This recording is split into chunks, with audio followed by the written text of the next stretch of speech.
My husband offered my seat to his mistress, but what he did to me a year later was unforgivable.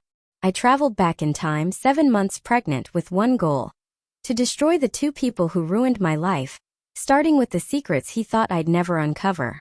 On the spring train ride home, my husband Elias asked me, 7 months pregnant, to give up my seat to his secretary Penelope.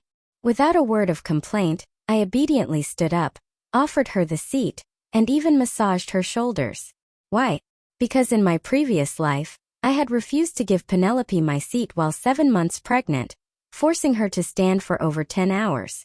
I made it home safely for the new year, but Penelope, overwhelmed and distressed, had been harassed by a lunatic on the train and ended her life in despair. Elias hadn't cared back then. Secretaries are everywhere, he'd said coldly, before buying out every baby supply store in town to make me the envy of all. But after we returned from our New Year's trip, he did the unthinkable, cutting open my belly himself. Desperately, I tried to hold on to my baby, but he kicked me aside, draining the last bit of strength from my body. Through my fading consciousness, I questioned him. His face, twisted and shadowed by the dim light, was that of a demon. For a seat, you just had to fight with Penelope, didn't you? He sneered. You're pregnant, not fragile. Do you even realize how important a girl's chastity is? She died because of you. This child isn't even mine. Go apologize to Penelope with your life. When I opened my eyes again, I was back at that very moment, about to board the train. A rough shove jolted me forward. What's with the attitude? Snapped Elias, his face twisted in anger. Carrying a few bags and you're already acting like I'm abusing you. I stumbled under the weight of the heavy bags I was carrying. 2 bulging with New Year supplies and 1 packed with Penelope's makeup and skincare products. Compared to their sleek appearances, Elias in a crisp suit and Penelope in a fitted skirt and towering heels, I looked more like their overworked servant. As I gasped for breath, a kind-hearted bystander reached out to help. I smiled at him gratefully, but Elias snatched the bags back with a glare. What are you doing? Sticking to any random guy? Are you that desperate? He spat. Tamsin, you never fail to surprise me. Pregnant and still flirting with other men. Have some decency. The onlookers who had initially sympathized with me now backed away awkwardly, leaving me surrounded by empty space. Fury coursed through me, and my baby seemed to sense my emotions, kicking violently in my belly. Pain shot through me, forcing me to hunch over. The bag slipped from my grip and crashed to the ground. Elias, ignoring my pale face, glared at me with even more disdain. What the hell is your problem? These are from my mom. If you don't want to carry them, don't bother coming home for the new year. Penelope patted his back soothingly. Don't be upset, Elias. Tamsin's just pregnant. It's normal for her to feel unwell and be a little moody. Elias laughed coldly. Who's ever seen a pregnant woman as dramatic as her? The train announcement interrupted their tirade. The crowd surged forward, sweeping me along. I watched Elias carefully shield Penelope, ensuring no one so much as brushed against her, while I was left to fend for myself. For a brief moment I thought about staying behind, but my mother was waiting for me at home. As long as I made it back, this nightmare would end. When we boarded, Elias and Penelope went to the wrong section, so I had already taken a seat by the time they arrived. Elias's face froze when he saw me sitting comfortably. Striding over, he kicked the side of the seat in frustration. Can't you see Penelope's ankles are swollen? Get up and let her sit. The irony wasn't lost on me. Penelope had specifically purchased herself a standing ticket. I was completely drained of strength. Waves of sharp pain surged through my body, drenching me in cold sweat. Even the slightest movement felt like a deadly challenge. Elias glanced at me, his eyes scanning me from head to toe with disdain before letting out a mocking laugh. Look at you. You're pregnant, not disabled. Do you see how much weight you've put on? Some exercise will do you good. I'm the father of this child. Do you think I'd let anything happen to him? A middle-aged man nearby chimed in, supporting Elias's words. Young lady, your man is your rock. When you're out and about, you should listen to him. If my wife were as stubborn as you, I'd make sure she fell in line. A chill ran down my spine as I suddenly recalled the look of pure malice on Elias's face in my previous life just before my death. My back was soaked in cold sweat, and I had no choice but to force myself to stand up slowly. I watched as Penelope gracefully took the seat with a delicate smile. Even this simple action left me feeling weak and dizzy. My vision swam and I stumbled, accidentally falling against Penelope before I could steady myself. Elias's angry voice rang out, and he shoved me aside. "Are you blind? Can't even walk properly? What are you, useless or something?" I landed hard against another passenger behind me, sharp pain radiating through my body, rendering me speechless. Voices of complaint erupted around me. What's her problem? Everyone else is standing just fine. Why is she the only one causing trouble? Don't act special just because you're pregnant. Women like her shouldn't even go out. Just lock her up at home. I forced myself upright, apologizing repeatedly to those around me. From beginning to end, Elias never once acknowledged my humiliation. Instead, he was busy comforting Penelope, who was playing the victim as always. Ever since Penelope fabricated baseless photos and tricked me into meeting a strange man, Elias had refused to believe that the child I was carrying was his. I clung to the railing with one hand while the other braced against my belly, trying to steady myself. "Sis, your face is so pale, are you okay?" Penelope asked with faint concern, her body leaning closer to Elias. From a distance they looked like a couple madly in love. Elias peeled an orange for her with a smirk, dismissing her fake worry. "She's fine. There's nothing wrong with her." I glanced at my reflection in the train window. My hair was plastered to my forehead with sweat, my lips pale and drained of color. The relentless waves of pain dragged me into despair. Below my reflection I saw Elias and Penelope. Elias, my husband of several years, and Penelope, his childhood sweetheart turned secretary. Penelope had returned from studying abroad just a few months ago, and the moment she came back, she latched onto Elias under the pretense of catching up. By the time I discovered their closeness, she had already become his personal secretary. They were inseparable, their outfits often coordinated like a couple's. When I confronted Elias, he brushed it off, calling me paranoid. "She's just an old friend," he said. "I'm just helping her out by giving her a job, that's all."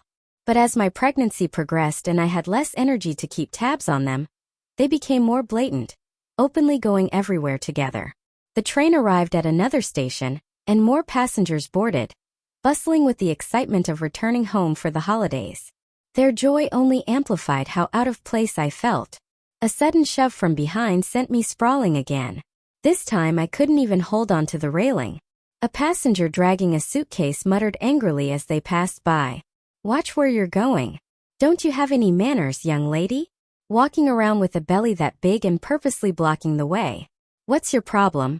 Or is it that you don't even know who the father of your child is?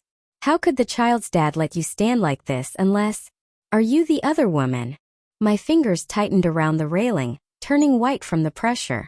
Humiliation washed over me, and I wished I could disappear into the floor. I glanced up to see Elias acting like he hadn't heard a thing, his ears seemingly stuffed with cotton. Beside him, Penelope laughed softly, her voice light and sweet. Suddenly, I felt something unusual behind me. Someone was tugging at my clothing through the fabric. In my past life, Penelope had encountered a predator on the train. Could this be happening to me now?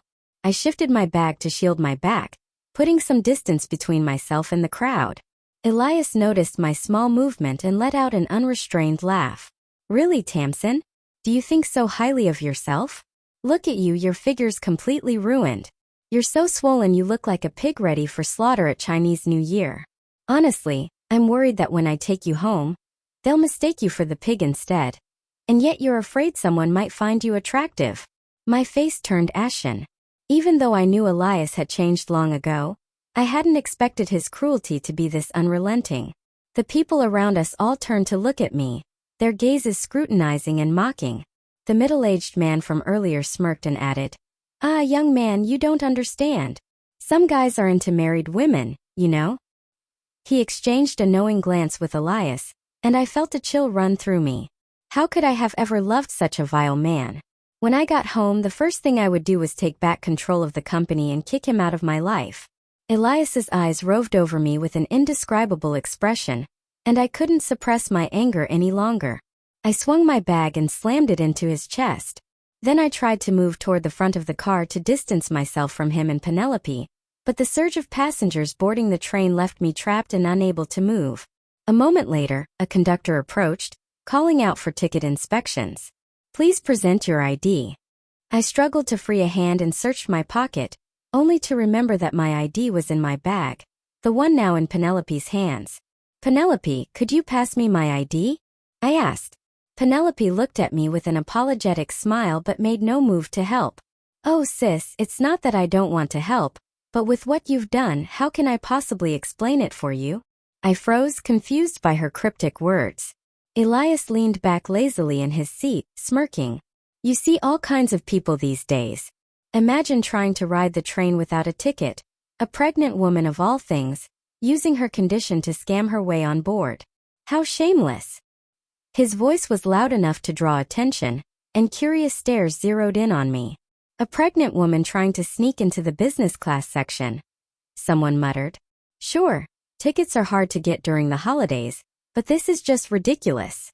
Poor kid having a mom like that. What a waste.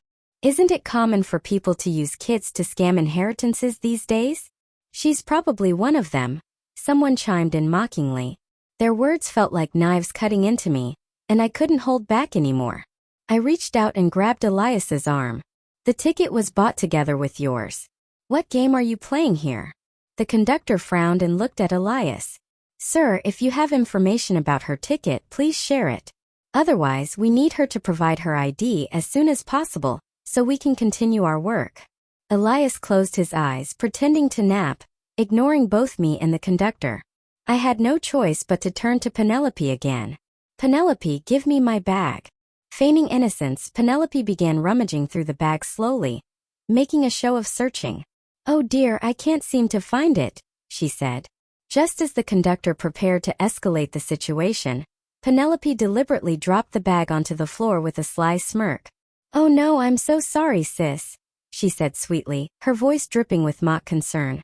"I have so much stuff in my hands it just slipped. Do you mind picking it up yourself?" Her eyes glinted with provocation as she stood back, watching me struggle. "Pick it up yourself," Penelope said with a smug smile. I glanced at the conductor, who was busy checking tickets on the other side of the car. Left with no choice, I bent down as much as I could to reach for my ID. The weight of my belly pressed down heavily, making every movement excruciating. Each inch I bent forward intensified the pain, and sweat drenched my forehead. Just as I was about to grab the ID, Penelope stretched lazily and subtly kicked it further out of reach. The nosy onlookers around me waited with anticipation, clearly more entertained by my struggle than concerned. Even though the ID was within my line of sight, the humiliation of being in this position while my husband sat just steps away crushed me with despair. In the end, it was the conductor who retrieved the ID for me. With great effort, I managed to stand upright again, my body trembling from the strain. Elias's eyes were filled with mockery as he said, "This is what happens when you give me attitude. Don't forget you're unemployed right now. I'm the one taking care of you. You'd better remember your place because without me, you're nothing." I wanted to laugh. The same man who promised to take care of me when he wanted me to have his child now used it as a weapon against me. Elias conveniently forgot that everyone called him Mr. Song only because I handed the company over to him while I was pregnant. Unable to hold it in any longer, I looked him straight in the eyes and said, "Let's get a divorce, Elias." He stared at me as if I just told the funniest joke in the world. He laughed so hard he was gasping for air. "Divorce? Are you kidding me? You can't even pick up an ID without help. What could you possibly accomplish without me? And don't forget you're carrying my child. There's no way I'd let you take the baby." Then, as if struck by inspiration, his voice turned sharp, and he raised it for the entire car to hear. "Unless, of course, the baby isn't mine." The words hit like a bomb, sending ripples of shock and gossip through the car. Suddenly, the tired passengers perked up, their curiosity fully piqued. Their stares bore into me, scrutinizing me from head to toe, as if judging me guilty of some unspeakable sin. "No wonder her husband's been so cold to her," someone muttered. "She's probably been messing around behind his back. She even looks like one of those sneaky types," another person chimed in. "Men always fall for women like that, cheap and sly." Married, but still can't keep her act together. In the old days, women like her would have been drowned in a pig cage, someone sneered. Modern times have really gone downhill. The barrage of judgment was relentless, slicing into me like sharp knives. I knew they didn't care about the truth. They were simply killing time with the new scandal, but the comments still left me gasping for air.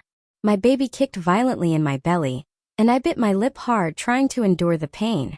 Penelope suddenly gasped as if she'd remembered something, her expression one of hesitant concern.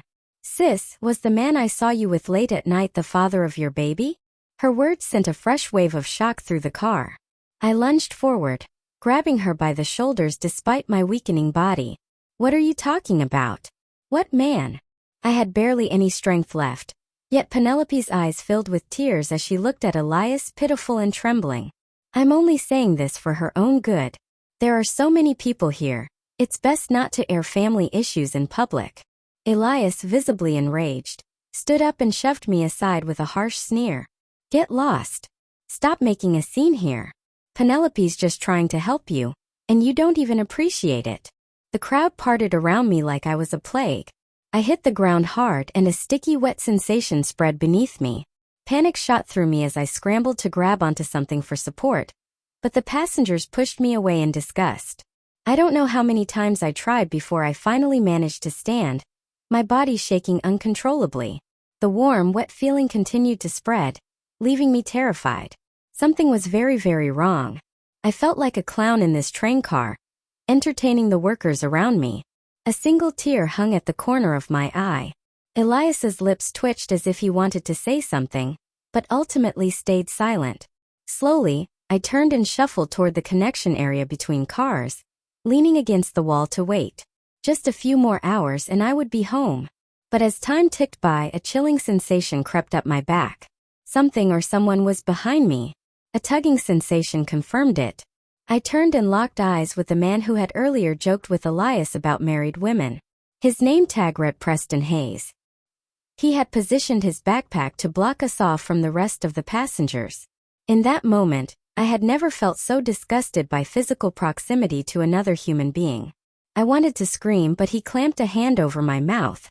Around us, passengers were either engrossed in their phones or dozing off. Preston's sticky gaze lingered on me, and the warmth of his palm felt suffocating, making me want to retch. I tried to appear composed and said through gritted teeth, "My husband is on this train. You're in big trouble." Preston chuckled darkly, his hand creeping toward my clothing. "Don't joke. I've been observing your husband. Looks like he'd love to get rid of you." He wasn't wrong. In my past life, Elias had shown deep regret for what happened to Penelope.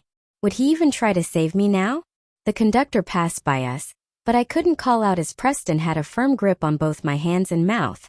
Desperation filled me, and my body stiffened as if struck by electricity. Just then Elias appeared holding a water bottle. His gaze met mine at that exact moment. "What are you doing?" Elias asked, striding toward us. For an instant a flicker of hope bloomed inside me. The gentle Elias I once loved and the heartless man who had driven me to my death seemed to merge in this moment. I couldn't tell which side of him would prevail. Preston smirked, as if gambling on Elias's response. Elias's expression, however, darkened with disdain.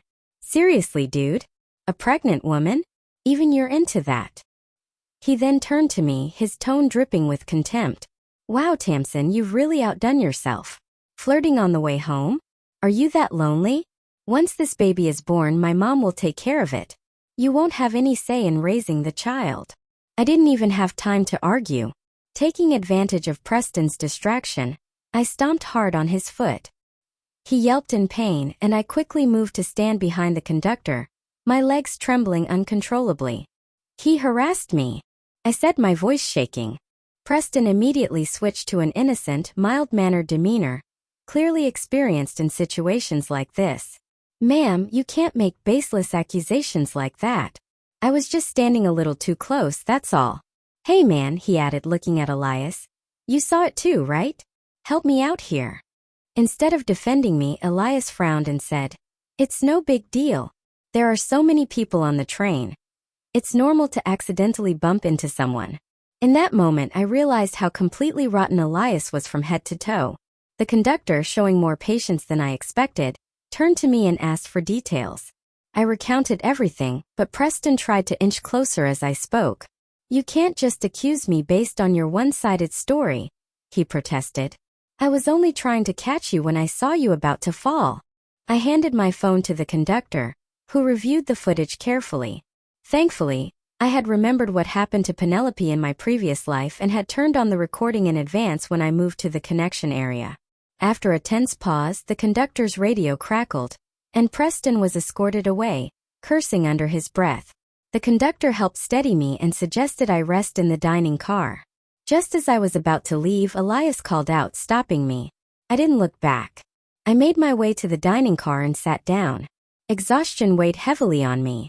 Before I knew it, I had fallen asleep. When I opened my eyes again, I was being gently woken by the conductor, and to my dismay, I realized I had missed my stop. By the time I returned to check, Elias and Penelope were already gone. I asked the conductor for assistance in arranging a return trip.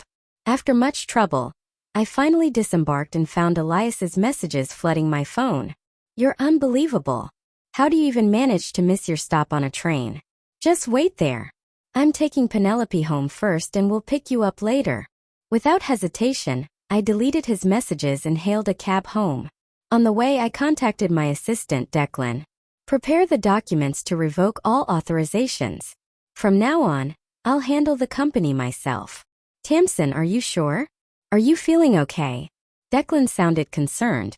Calmly, I confirmed my instructions.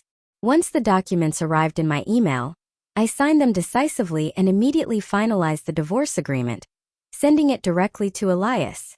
At the same time, I reached out to the high-speed rail station to ensure that Preston Hayes would face proper penalties for his actions. People like him couldn't be left unchecked. They would only harm more victims. It didn't take long for Elias's angry messages to pour in. "Are you crazy? Divorce now, right before the new year? What will people think? You've been out of the loop for so long. Do you really think you can keep up with running the company again? Didn't I just take Penelope home for a bit to rest after such a long ride? Are you dying or something? You couldn't even wait for me." I couldn't help but laugh coldly. Elias had gotten far too comfortable with the power I had given him. He seemed to genuinely believe he was irreplaceable. This company was something I built with my own hands.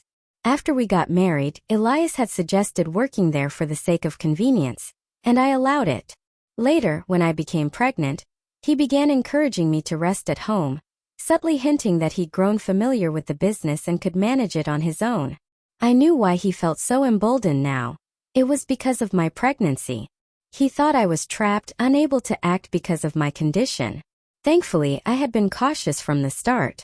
I never gave up my final decision-making authority. I ignored Elias's messages. Instead, I responded in another way, by ensuring he'd soon receive news that all the projects he was managing had been pulled.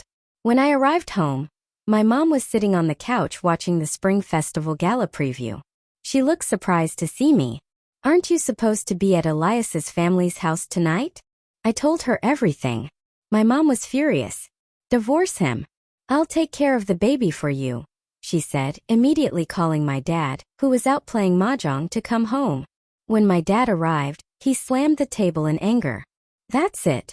No more support for Elias's family. Elias's family business had been struggling financially, and my dad had been investing to keep it afloat.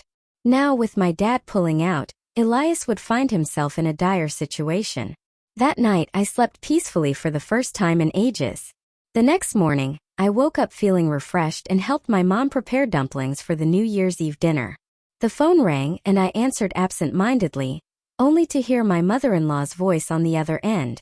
She sounded cheerful, unaware of the impending storm. "Sweetheart, why didn't you and Elias come home for the new year this time?" My dad was fuming, ready to lash out, but I quickly stopped him.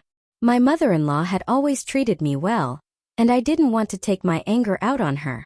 Calmly, I explained, "Mom, Elias and I are getting a divorce." Her voice shot up several octaves, filled with shock and disbelief. "What? Divorce? How could this happen?" Before she could say any more, I heard Elias's voice in the background. He grabbed the phone and barked, You're really going through with this, huh? Don't think I'll agree to it. You can forget about it. I'm telling you, the baby is mine. I'm the father. Elias shouted. His mother, clearly exasperated, slapped him hard across the face, silencing him. After I calmly explained everything to her, I hung up the phone. I refused to let someone like Elias ruin my mood during the New Year celebrations. The Spring Festival Gala had just begun, and the lively atmosphere filled the house. Suddenly, loud knocking came from the door. When I opened it, I saw my mother-in-law standing there dragging Elias by the ear. Her face was full of apologies. As soon as Elias saw me, his face twisted into a look of disdain. Before he could say anything, his mother kicked him sharply behind the knees and barked, "Apologize right now. How did I end up with such a shameless son? Don't you know how much the Shin family has done for us over the years?" Elias stubbornly held his ground, his neck stiff. What did I do wrong? I just took Penelope home. She's the one who can't tolerate others. My dad grabbed a broom in fury, ready to strike him, but I stopped him. Instead, I stepped forward and slapped Elias hard across the face, so hard his head turned to the side. He glared at me, clearly unrepentant, until I played the second half of the video I had saved. It captured his dismissive remarks to me on the train, telling me not to bother with Preston Hayes, calling my child illegitimate, and accusing me of being desperate for attention. As the audio played, my mother-in-law's face turned pale. She took the broom from my dad, trembling with rage, and swung it at Elias. "You shameless disgrace. Don't ever call me mom again." Elias's expression finally changed as he seemed to recall everything that had happened on the train. He didn't dare say another word. In the end, my mother-in-law came into my house, leaving Elias outside on his knees. Unable to bear the neighbors' judgmental stares and whispers, Elias eventually fled in shame.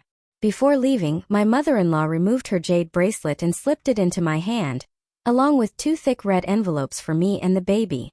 "Tamsin, I'm so sorry for everything he's put you through. I'll make sure he signs the divorce papers when I get back, but please let me visit the baby from time to time," she pleaded, her sincerity evident in her eyes. I couldn't bring myself to refuse her, so I nodded.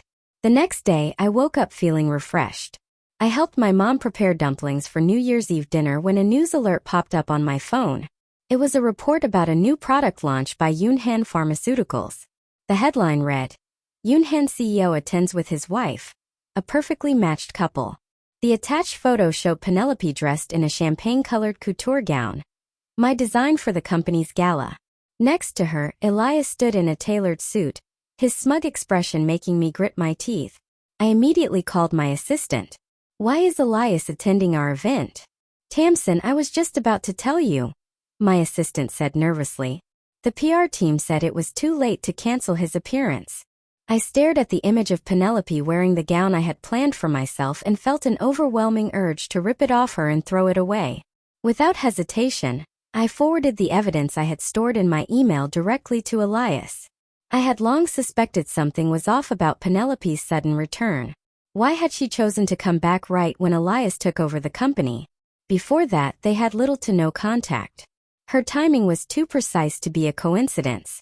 It wasn't long before she began working for Elias as his personal secretary. The projects I had specifically instructed Elias to secure always ended up being taken by foreign competitors. Even our new pharmaceutical products were beaten to market. Despite her attempts to cover her tracks, I discovered Penelope's previous employment history. She was a corporate spy sent by one of our competitors. When she realized I was investigating her, she doubled down, becoming even more manipulative toward Elias. Penelope frequently played on Elias's guilt, dropping suggestive comments like, "I thought you were waiting for me. If only you hadn't gotten married, we could have." Her ambiguous remarks deepened Elias's misplaced guilt and made him even more vulnerable to her schemes. Using Elias's lack of defenses, Penelope had been stealing company secrets all along. I had every reason to believe that in my previous life, Penelope had faked her own death only to return under a new identity after fleeing abroad. Her method was a clever escape, leaving me and my unborn child to suffer tragic, undeserved deaths. A sharp ringtone interrupted my thoughts. It was Elias, furious as usual. "I've told you 100 times, There's nothing inappropriate between Penelope and me. She hadn't been back in the country for years, and I was just helping her get back on her feet by arranging a job. How can you be so suspicious? And now you're using fake evidence to smear her just to get a divorce. You'll stop at nothing, won't you? Fine, I'll grant you your wish. The warm sunlight streaming through the window felt comforting as I calmly replied, I don't have time to waste making up fake evidence to frame her. If you're so smart, why don't you investigate it yourself? Elias was so angry he hung up with a loud clap. Not long after, I received the divorce agreement. Around the same time, the high-speed rail station informed me that Preston Hayes had been dealt with. Many women he had previously harassed had come forward to testify against him, and his face was plastered all over the internet. He quickly became a pariah, losing his job and facing lawsuits from influential female entrepreneurs who refused to let him off the hook. I couldn't help but think back to my previous life. After Penelope's supposed accident, when Elias played the role of a grieving husband, the company suffered severe financial issues. A major liquidity crisis forced my dad to invest a substantial amount of money to keep things afloat. But now that I knew what was coming, there was no way I'd let history repeat itself. I picked up my phone and called Declan. Cancel the new heart disease medication project that Elias is overseeing. Declan was taken aback. But Miss Shin, that project is in its final stages of development. I didn't bother explaining too much. Declan, the cost of canceling now is nothing compared to the potential disaster if that data is stolen, or worse, the clinical trials lead to fatalities. Human lives come first. It's better to cut our losses early. What's more, Elias, as the company's head, had failed to notice the suspicious activities right under his nose. He even allowed a corporate spy to operate freely. I couldn't rule out the possibility that he knew more than he let on. I assembled a special investigative team to ensure that no loose ends were left untied. In the days that followed, I fully embraced spending time with my family. I played mahjong, indulged in delicious food, soaked up the sunshine, and enjoyed the lively New Year visits from relatives. The house was bustling with joy and activity. Then on the fourth day of the new year, I received a message from Penelope. It had been days since I last saw Elias or heard anything from him. Even his usual barrage of angry texts had stopped. Normally, with the investigation team I had set up, he would have called to yell at me by now. Penelope's message included my home address and a copy of my prenatal health report. The implicit threat was clear. I smirked. It seemed she'd realized the investigation was closing in and was panicking. Without hesitation, I asked my uncle to take the compiled evidence and her warning to the police to formally open a case. My mom, sitting nearby munching on sunflower seeds, commented nonchalantly, "Daughter, it's like you're unstoppable these days.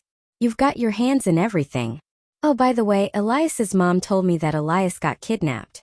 I almost burst out laughing. My mom kept going, oblivious to my amusement. His mom paid a huge ransom to get him back, but he's in bad shape now, crippled with one leg, completely useless, causing such a mess during the new year. I wonder who he managed to offend so badly. I knew this was all because Penelope's role as a pawn had been exposed, and their plans to steal the revolutionary heart disease medication were foiled when I terminated its development. Without any more opportunities to exploit me, they were desperate. I spent most of my time at home while Elias continued to flaunt himself shamelessly in the news.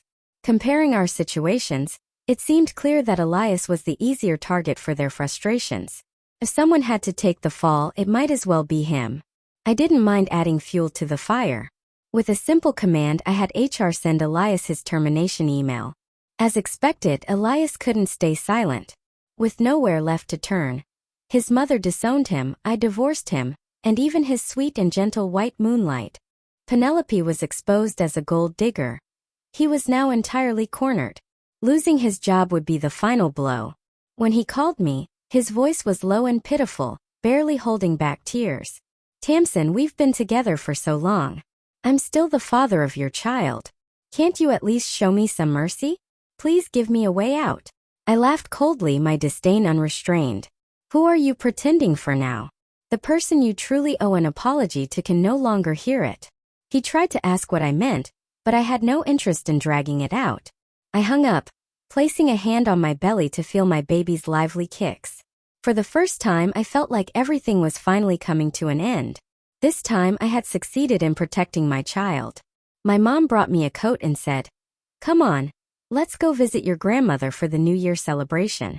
We'll have a nice meal together."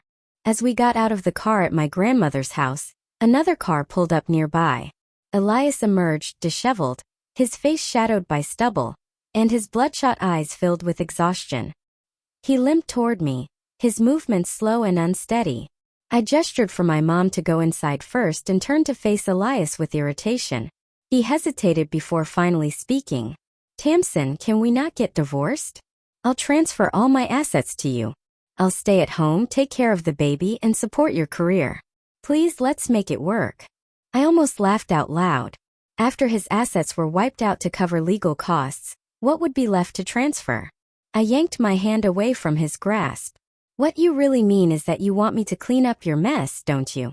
And let's not pretend you didn't have some idea of what Penelope was up to. You just didn't want to admit it. You knew that once I had the baby I'd take back the company, so what you were doing was just stalling for time." With each word his face grew paler.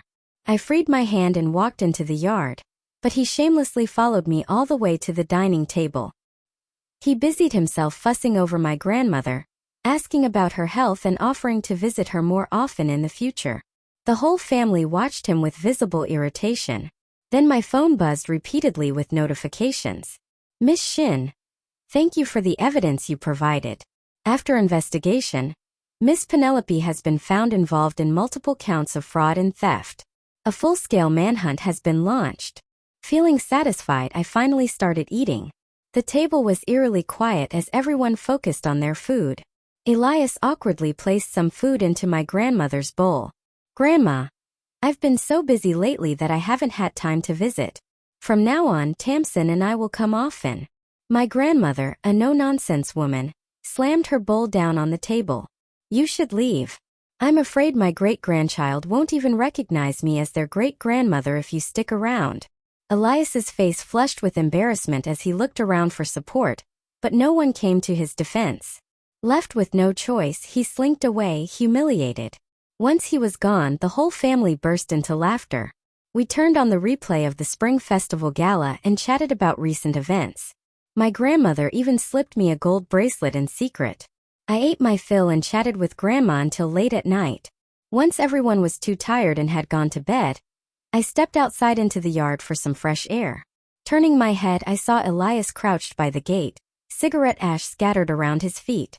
Hearing my footsteps, he looked up and quickly stood, taking a step back when I approached. "Tamsin, what do I have to do for you to forgive me? Can't you just tell me? Do you really want to bring this baby into the world without a father?" I stared into his eyes. "Elias, I had a dream. In that dream you killed me and our baby with your own hands. I will never forgive you in this lifetime. If you want redemption, you'd better go to hell. That's the only way you could ever make up for what you've done." Elias froze, his face twisted with disbelief. "It was just a dream. Are you really going to treat me like a criminal over a dream?" I chuckled coldly. "The pain I endured wasn't a dream.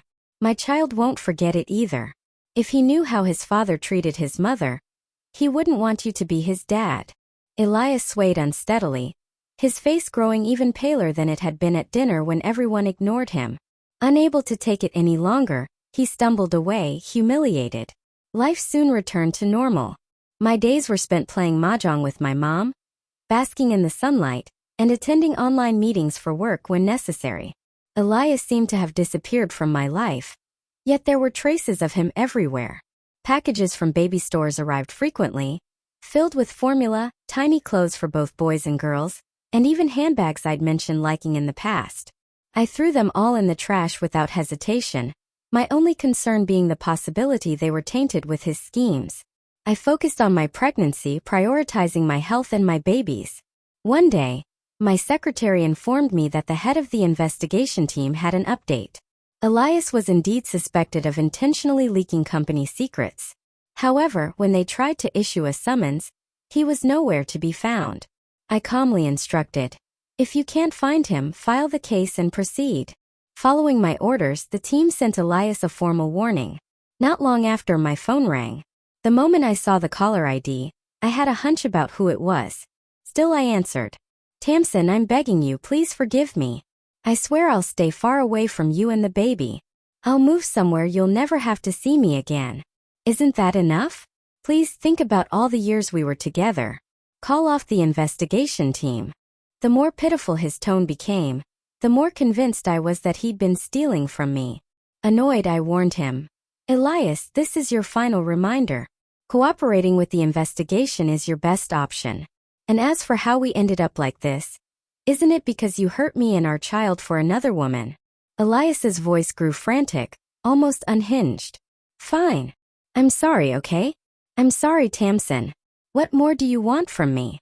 I couldn't help but laugh bitterly. Some people never truly understand their mistakes. Elias wasn't apologizing because he felt remorse.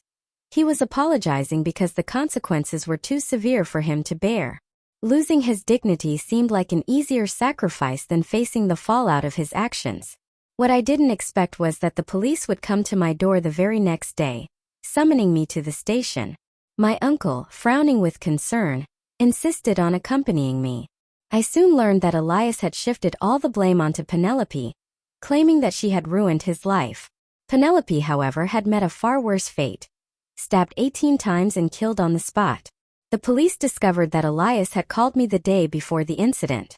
I handed over my phone and played the recording, which clearly proved my innocence.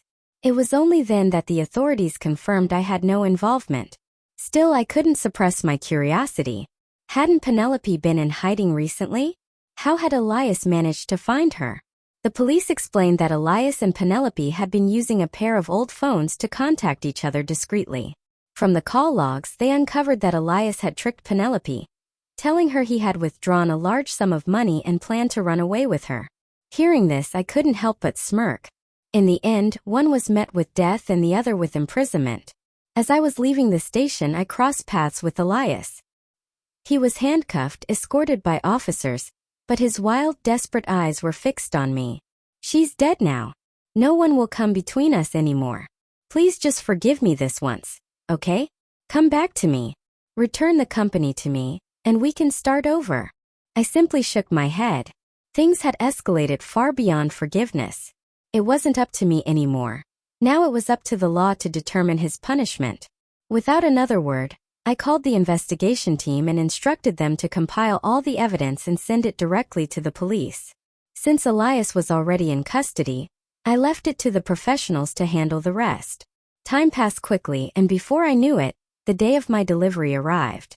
At the break of dawn, my baby came into the world. Holding his soft, delicate face in my arms, surrounded by my loving and nervous family, I couldn't help but smile with pure contentment. A new year, a new beginning. Happiness was right here with me. The end. Thanks for watching, and do not forget to subscribe for more stories.